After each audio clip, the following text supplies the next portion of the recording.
Bismillahirrahmanirrahim.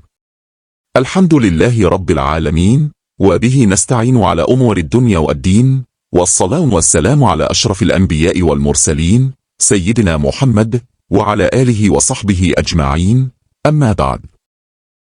Dalam sebuah situs berbahasa Arab yang bernama Abu Hussein menjelaskan tentang sejarah Ba'alawi di Yaman dan juga yang merantau ke negara-negara lain termasuk di Indonesia. Situs tersebut mengutip dari buku Al-Fikru Al-Mustamik fi Hadramaut yang ditulis oleh Karamah bin Mubarak bin Sulaiman Bamukmin. Dalam video ini kita akan menerjemahkan bagian khusus tentang konflik yang terjadi antara Ba'alawi yang bernaung dalam Robitoh Alawiyah dengan Al-Irsyad. Silahkan disimak. 4. Konflik sosial intelektual di era modern. Ulama Sudan Ahmad Al-Surkati Al-Ansori, yang bermukim di Mekah dan menjadi guru di Masjidil Haram di Mekah, datang ke Pulau Jawa untuk mengajar dan berdakwah pada tahun 1329 Hijriah, 1910 Masehi. Hari-hari berlalu dan kejadian pernikahan anak laki-laki Muslim India dengan gadis Hadrami Alawi, membuat marah kaum Alawi, dan mendorong Syekh Omar bin Salem Al-Atas mengeluarkan fatwa yang melarang seorang Alawi menikah dengan non-Alawi, meskipun dia dan walinya merasa puas. Seorang Hadrami di Singapura menulis surat kepada ulama Syekh Muhammad Rashid Ridho, pemilik majalah Al-Manar di Mesir, memintanya untuk bertanya kepadanya tentang masalah yang diangkat tentang kafa'ah dalam pernikahan, dan keabsahan pernikahan seorang Alawi dengan non-Alawi. Beliau mengeluarkan fatwa tentang keabsahan pernikahan tersebut dan berkata, para sada Hadrami melebih-lebihkan nasab dan keturunan mereka. Sikap berlebihan tersebut mengarahkan mereka pada apa yang tertuang dalam fatwa Said Omar bin Salem Al-Atas. Muhammad Rashid Ridho, seorang Alawi, melanjutkan perkataannya dengan mengatakan, secara ringkas, bahwa hukum Islam adalah hukum keadilan dan kesetaraan, bukan hukum perpecahan dan kemurahan hati, dan hukum-hukumnya bersifat umum. Fokus ibadahnya adalah menyucikan jiwa dan menghiasinya dengan keutamaan. Fokus transaksi muamalah di dalamnya adalah untuk menangkal kemafsadahan dan kemudorotan, mendatangkan kemaslahatan, dan menjaga kepentingan. Tidak ada penghususan bagi siapapun, baik para syarif atau lainnya, dengan hukum-hukum syariat yang diterima sebagai bagian dari ibadah. Al-Hafiz bin Hajar mengatakan dalam Syarah Al-Bukhari, tidak ada hadis yang terbukti mengenai pertimbangan kafah berdasarkan garis keturunan. Akhir perkataan Mufti Muhammad Rashid Ridho. Fatwa Syekh Al-Surkati merupakan batu ujian bagi ide-ide pembaharuannya, yang menjerumuskannya ke dalam tungku konflik intelektual sosial yang memisahkan Hadrami di mancanegara menjadi dua blok, yaitu kelompok konservatif yang dipimpin oleh Alawi dan kelompok pembaharuan terbuka, yang diantaranya Syekh Al-Surkati, salah satu pemikirnya, dan pengkitunya disebut pengikut Al-Irsyad.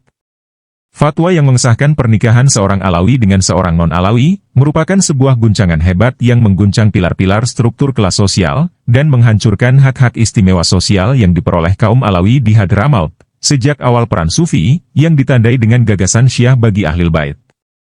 Menghadapi badai ini, mereka tidak mau menyerahkannya dengan alasan bahwa itu adalah warisan mereka dan bahkan sah secara Islam, seperti yang mereka klaim. Mereka mengerahkan seluruh kemampuan mereka untuk menghentikan gerakan pembaharuan yang muncul di kalangan Hadrami, yang sebagian besar non-Alawi. Dalam perseteruannya di media, mereka tak segan-segan menuduh tokoh-tokoh Al-Irsyad bekerja untuk orang asing, setia kepada misionaris Kristen, melakukan penipuan, populisme, dan menyimpang dari ahli sunnah wal jamaah. Dengan membaca secara cermat naskah yang menyerang kaum Irsyad yang dimuat surat kabar Al-Iqbal dalam terbitan nomor 42, pembaca akan menyadari kedangkalan argumen Alawi dan keunggulan argumen Al-Irsyad yang mencerahkan.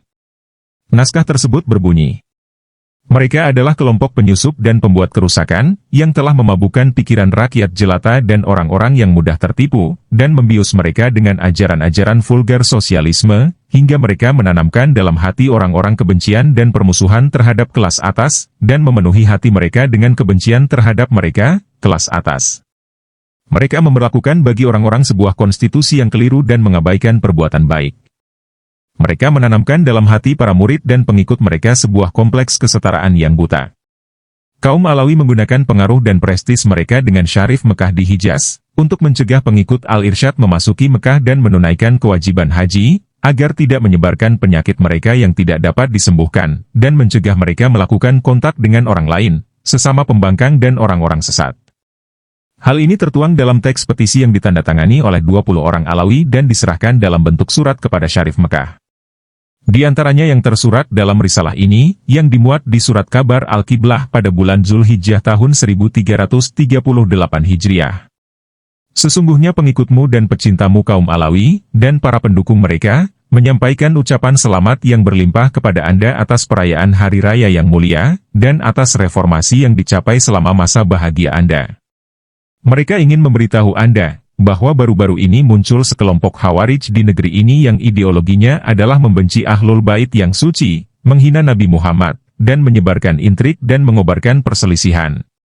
Konflik intelektual yang membara antara kaum Hadrami di mancanegara ini, telah menginspirasi pikiran dan memperkaya ilmu pengetahuan dan sastra, khususnya tulisan-tulisan ulama Alawi bin Thohir Al-Haddad, dan artikel serta khotbahnya yang diterbitkan oleh majalah Al-Robitoh.